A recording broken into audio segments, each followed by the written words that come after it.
when I build a portfolio, and it's anywhere from 20 positions to 40 positions, I typically look for stocks that are obviously growing fast, that they have, they're addressing a large market, right? So TAM, total addressable market, strong management team, maybe some competitive advantages.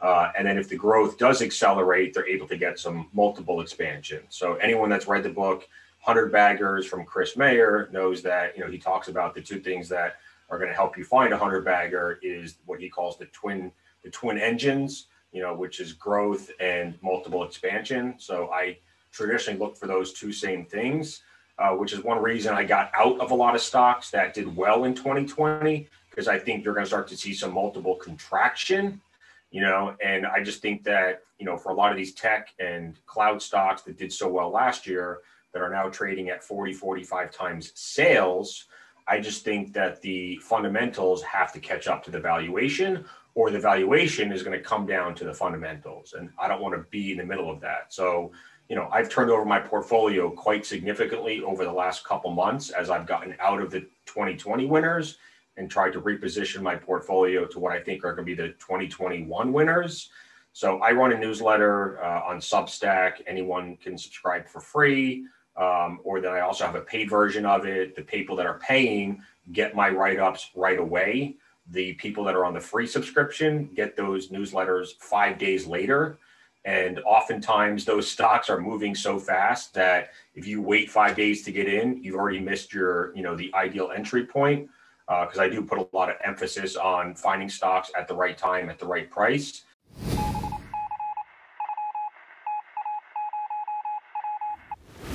One of the stocks I'm most bullish on right now for 2021 is a company called DermTech. So for anyone that is, been impacted by melanoma in any way, so there's three main forms of cancer, skin cancer. Melanoma is one of them. Melanoma runs in my family. So I've actually lost an uncle recently to melanoma, and I have another uncle who just had serious surgery on his face to remove some melanoma. And what DermTech does is they created this patch that dermatologists rub on a mole, and then they send it to their lab in California for processing. And it's a genomics process. So they are identifying, going down to like the RNA level of your skin, and they're able to detect skin cancer much earlier, faster, and more accurately than the traditional methods of a doctor literally taking out a magnifying glass and looking at your mole. And if they think there's something suspicious, then they'll order a biopsy where they're, basically cutting off a piece of your mole and sending it to the lab to be analyzed. But then you are, in some cases you're left with a scar. It's longer, it's not as accurate. It's about the same price, maybe a little bit cheaper for the biopsy, but like you said, you're losing the accuracy and some other things along with it.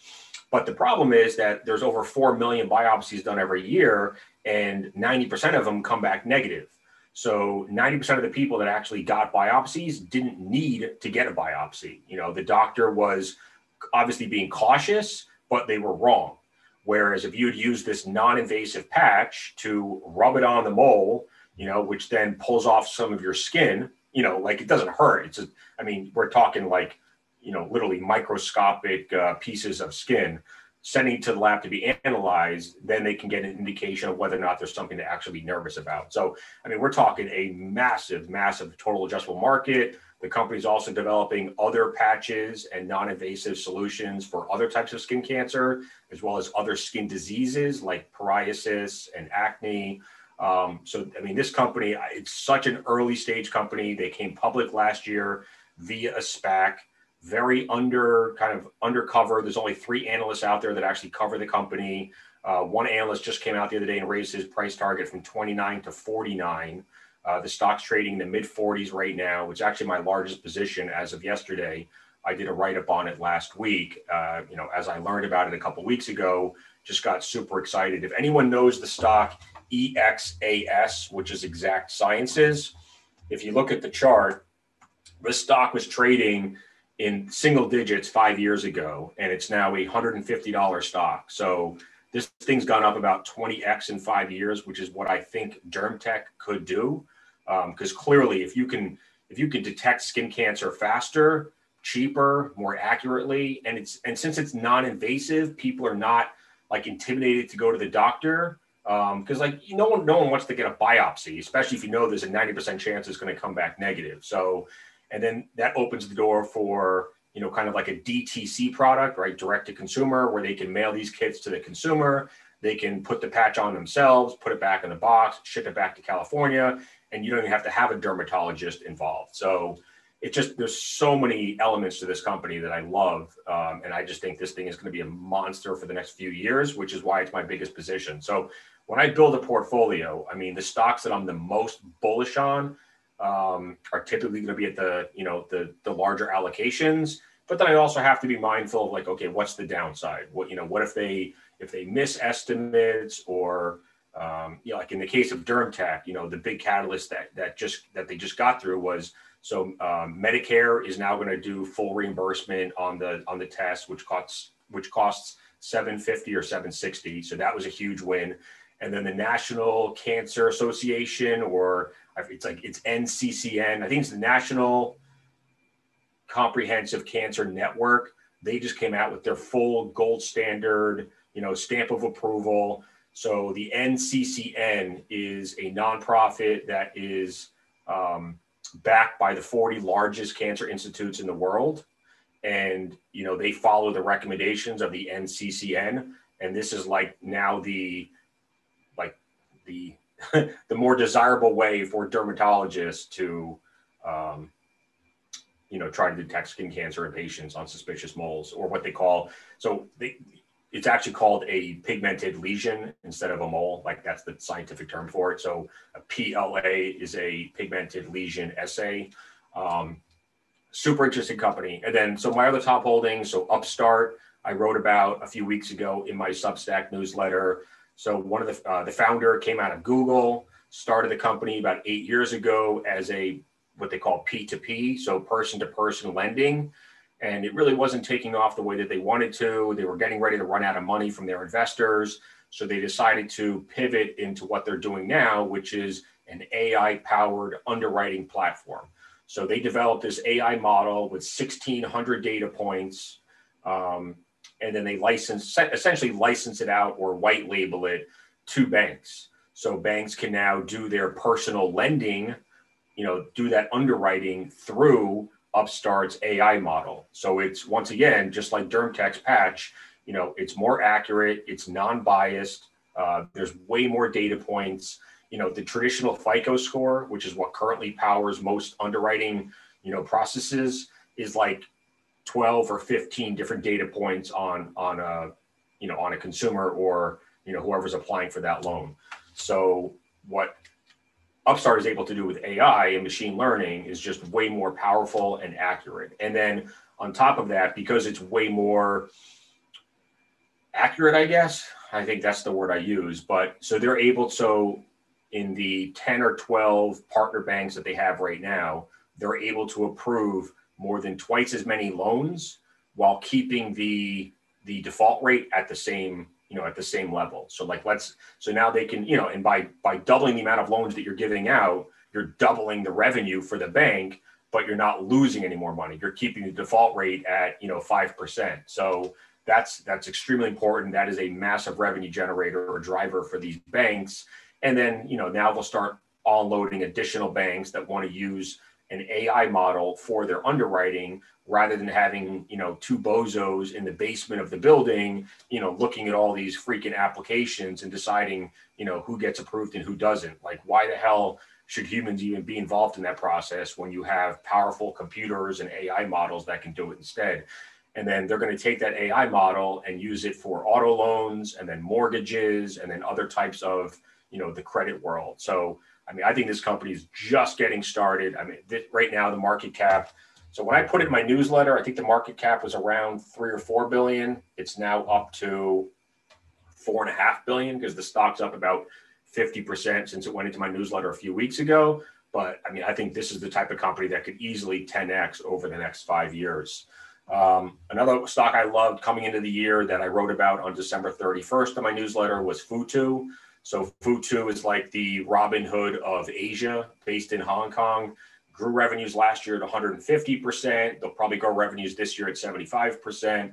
I put it into my newsletter when it was a $40 stock. So that stock is up over 100% since December 31st. So literally 3 weeks, it's up like 120%. It's been an absolute monster. I haven't trimmed it at all, but the thing has moved so damn fast. I really didn't get much of a chance to add to it. So, it was my biggest position the last couple of weeks, but since I haven't had a chance to add to it and I've been adding to all these other stocks, it's kind of dropped down on my list of, top positions, but I still, I like it. I don't love it right now. Anyone listening to this, put it on your watch list, but I'd be cautious about adding to this stock after it's up 120% in a month. That's typically when stocks are ready for a little bit of a pullback.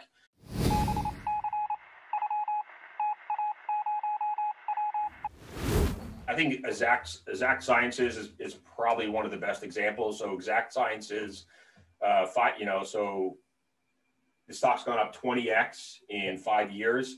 The current market cap is around 24 billion. So if you just do the math, divide that by 20, you're around $1 billion. So 5 years ago, Exact Sciences was around the same size that DermTech is now. So I think in 5 years, DermTech could be a $25 billion company. Maybe in 10 years from now, it's a $50 or $100 billion company, because they have so many other products in the pipeline. It's just hard to know when those products will become available, what sort of approvals they'll get, is there competition coming? Do they get acquired? There's so many questions, but I definitely think DermTech is a 10X, a 10 bagger over the next 3 to 5 years, and then maybe a 100 bagger someday if you go out far enough.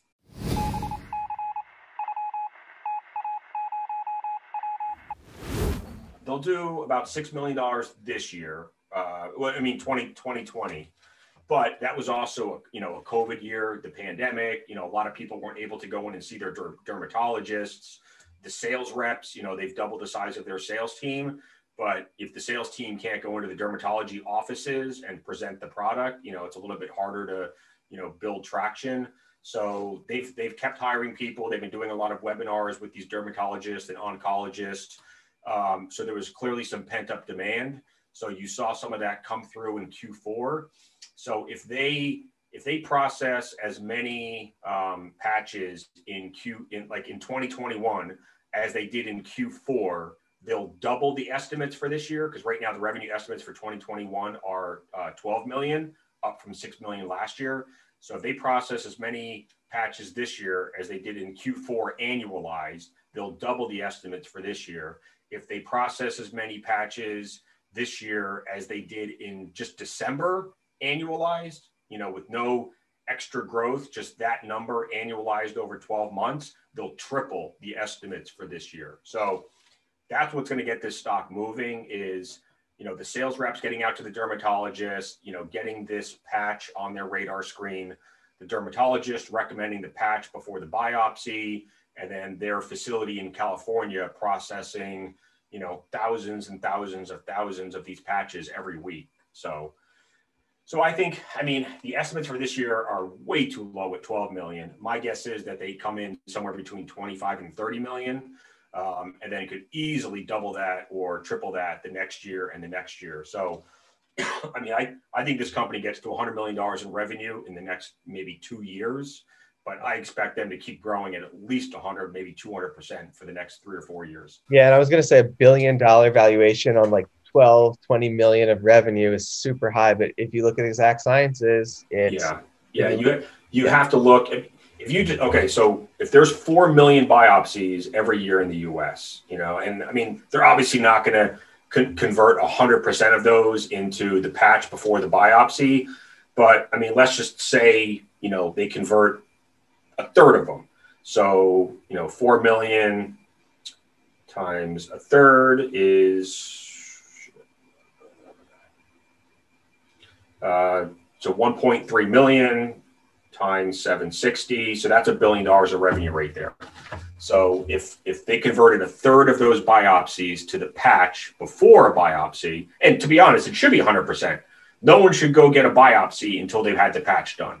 But that could take 5-10 years to get to that point. But over the next 3 or 4 years, could they get, a third of those biopsies to be patch first And if they do that, then they're at $1 billion in revenue just for this product, not including the other products they have in the pipeline. Right. No, that's huge. I get that. And I mean, so what else matters is the products they have in the pipeline. So for acne, like what would they do for that? I'm not sure. So there's not much information on it. They just talk in their investor presentation that they gave a couple months ago. They said that they have partnerships with L'Oreal and Johnson & Johnson to, wow. That's great. Figure out what other sort of genomic testing they can do to diagnose these other diseases and try to come up with the right treatments. So I don't really know, but I mean, obviously those markets could be huge too. They have a board of directors and a scientific advisory board, which is like all industry experts, MDs, PhDs. So, I mean, the company is stocked in terms of like, talent and credibility. Yeah. Okay, great. So they've had their approvals. They're already pushing out the product. It's a great product and the revenue will grow. I mean, the big catalyst. So obviously getting the Medicare, Medicaid, coverage was big. That happened about 7 or 8 months ago. But the big one was the National Comprehensive Cancer Network. Like that's the game changer. When they come out, they obviously read all the reports, talk to everybody, that they're legit. And when they come out and say, yes, this is our preferred method for dermatologists, that's a big deal. And that's when the stock jumped about 200% on that news. I mean, the stock went from like 10 to 30 on that news. So, but to me, like that put in the floor. Like, so, if, right now the stock's in the mid 40s, that's great. If we got any sort of a pullback below 40, I would just keep on buying like a maniac. So that's the stock I'm probably the most bullish on. That's the stock I think has the most upside over the next 3 to 5 years. Like if we're looking for, 10 baggers, I mean, 100 baggers, 500 baggers, I mean, you only get a couple of those every decade, right? I mean, it's not like, there's 100 baggers everywhere you look. I mean, they are hard to find, but if I had to go through my entire portfolio and pick one, that would probably be where I would start first, would be DermTech. I think Mohawk has the potential to be a 10 bagger over the next few years. That's a company that I wrote about a month ago. That stock's up about 100% since, but it's just getting going. They're a consumer products company that uses AI to determine what categories are trending on Amazon and Walmart, through their marketplaces, but where that demand is not being met by suitable products. And then they work with their manufacturers in China to fast track development of a better product and then get it onto Amazon and Walmart within 6 months. Still small. Yeah. The company will probably do at least $400, if not $500 million in revenue this year. So the company's probably trading at under 1.5 times revenue, which is dirt cheap. I mean, this stock should probably be trading at 3, 4, 5 times revenue. Because they sell. I don't know the exact percentage, but they do sell a lot of their product on Amazon and Walmart. But then they also have Shopify stores for all of their own products as well. So they don't just rely on Amazon and Walmart. They do direct to consumer as well, which so they figure out the most popular products, then they fast track it to a manufacturing product in China, make like a generic version. So they do a lot looking at reviews. So where demand is picking up in a category, but the reviews on the products that are leading that category suck, and then they can develop a better product in that category that that the consumers will appreciate more. Yeah. So if you go to the website, if you go to I think it's Mohawk grp.com. Yeah. Just check. Yeah. MohawkGP.com. You can see all the different brands they have. I mean, it's a pretty they're not just focused on one vertical. I mean, they have everything from back straps to improve your posture to like mini fridges, that you put in your kitchen, like nice stainless steel mini fridges to high-end coffee makers, all kinds of. So, I mean, it is a lot of home appliance, it's a lot of stuff for your home. Yeah. It's a lot of different home appliances and office furniture, stuff like that. But it's really, really nice looking stuff, high quality. And that's the goal. The goal is to introduce a product into a a popular or trending category that where those needs are not being met by the current products on Amazon or Walmart. Absolutely. So in our last few minutes, I mean, you've given us a lot to chew on. I really appreciate it. I'll definitely look into those stocks. In the last few minutes, just where can people go to learn more from you? So definitely, I would recommend my Substack newsletter. So if you go, I mean, you can go to my Twitter account, which is just my name, Jonah Lupton, and I have the link to my Substack and the link to my StockTwits in there. So once a week, sometimes twice a week, depending on if I have the time or if I can find another stock that I'm excited about. But for the most part, I'm doing 4 to 6 stock picks and stock write-ups a month in my newsletter. So, like I said, the last 4 or 5 I've done were Futu, Mohawk. What else did I do? Upstart. I did Stick, STIC, which is good, which is a SPAC that's going to convert to BarkBox in about a month. Okay. Super bullish on BarkBox, which is a subscription service for pet food, pet toys, pet treats, and then they're getting into other ancillary businesses like teeth cleaning for your dogs and sorts of that kind of stuff. So those are the first 4 that I've done, and then the last 2 or 3 were Make My Trip, which is the India version of Expedia. So like if you go to the website, like it looks just like Expedia, but it's they're based in India, which has a billion and a half people in India, and you can book all of your air travel, bus travel, train travel, everything, hotels through that site. Make My Trip. The ticker symbol is MMYT. And then I wrote about DermTech, and then I wrote about Band, which is Bandwidth, which is like a smaller version of Twilio. So Twilio is a $60 billion company growing at 35%, trading at 24 times sales. Bandwidth is a $3.5 billion company growing faster than Twilio at 38%, yet only trading at 8 times sales. So, they basically do the same thing. They're CPaaS platforms, communication platforms as a service. Twilio is a better company. Like, I'll give them that. They have more customers. They work with bigger customers. They acquired Segment recently. They acquired SendGrid a couple of years ago. So, like, they're doing a lot more than just, text messaging, voice messaging, etc. But, they're still, like, their core businesses are still very similar. Yet Bandwidth is trading at a huge discount on the multiple. And on top of that, Bandwidth actually owns their own tier 1 network. So they're able to give enterprise customers better pricing, which is why Zoom is one of their biggest customers.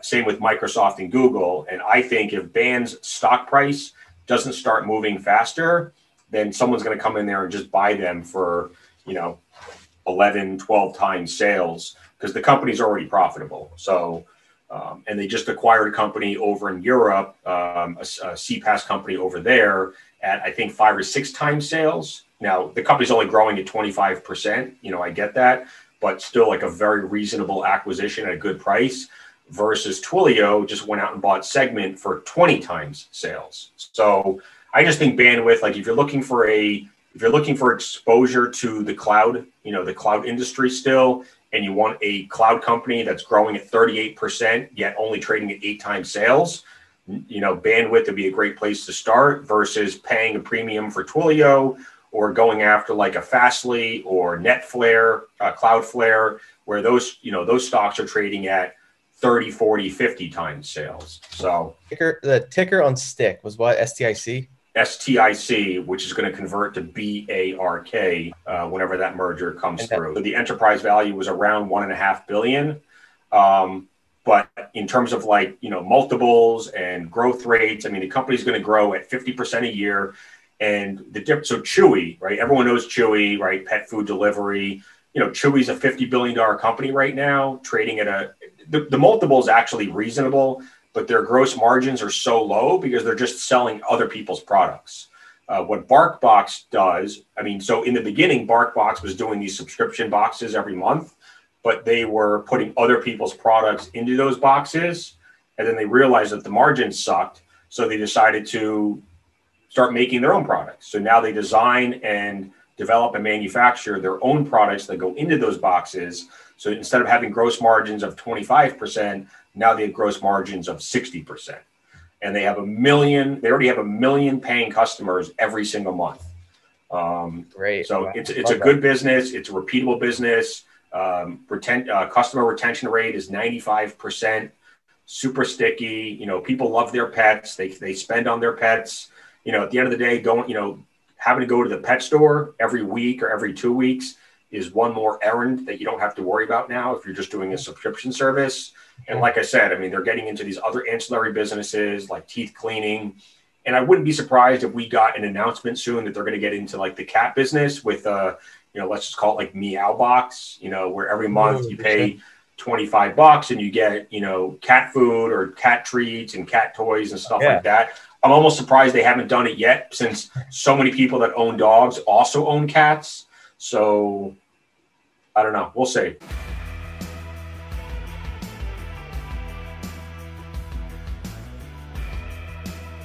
Make sure to visit silverchartistnation.com for a free weekly chart pack covering early stage assets ready to lift off. This discussion is for informational purposes only. Nothing in this discussion should be taken as investment advice. Guests are not compensated for their appearance. Do not base any investment decisions on the information presented.